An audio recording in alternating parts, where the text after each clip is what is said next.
Ada seorang bos besar yang melakukan pengecekan dadakan di sebuah kantor cabangnya. Sementara dia melakukan pengecekan di kantor cabangnya, dia melihat ada seorang pemuda yang lagi duduk santai-santai di kantornya. Kemudian, si bos tersebut memanggil karyawan tersebut dan berkata, "Sini kamu, berapa gaji kamu per bulan?"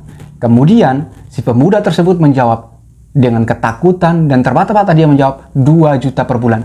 Si bos mengambil uang 6 juta dan memberikan ke pemuda itu dan berkata, "Ini adalah pesangon terakhir kamu dan mulai besok kamu tidak usah lagi bekerja di sini." Kemudian si pemuda tersebut mengambil uang 6 juta itu dan langsung pergi jauh. Kemudian si bos mengumpulkan seluruh karyawan dan berkata, inilah yang terjadi kalau saya menemukan karyawan yang malas-malasan di kantor saya. Ini tempat bekerja, bukan tempat malas-malasan. Beritahu saya, pemuda tadi itu dari divisi mana? Si bos bertanya. Kemudian tidak ada satu karyawan pun yang menjawabnya.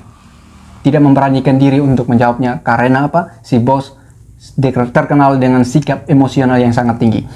Kemudian ada seorang karyawan senior kebetulan lagi di situ dan dia mengangkat tangan perlahan dan berkata, "Pemuda tadi yang baru saja Bapak memberikan uang kepadanya, itu adalah seorang tukang bubur yang lagi menunggu mangkoknya." Kemudian si bos menyesal atas apa yang dia barusan lakukan. Karena dengan sikap emosionalnya ternyata merugikan dirinya sendiri. Apa yang kita bisa ambil dari cerita ini, teman-teman?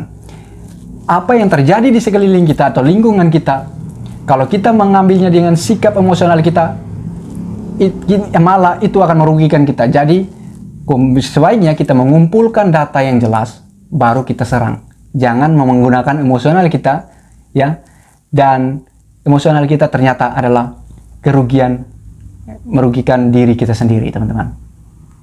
Oke?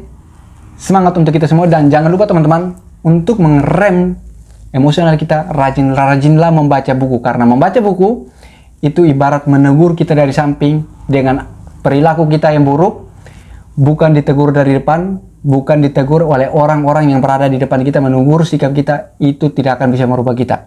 Yang bisa merubah kita kecuali kita kesadaran pada diri sendiri dengan mulai banyak-banyak membaca. Salah satu buku yang saya rekomendasikan untuk teman-teman baca adalah buku Berpikir dan Berjiwa Besar. Silakan cek di keranjang kuning sekarang. Semangat!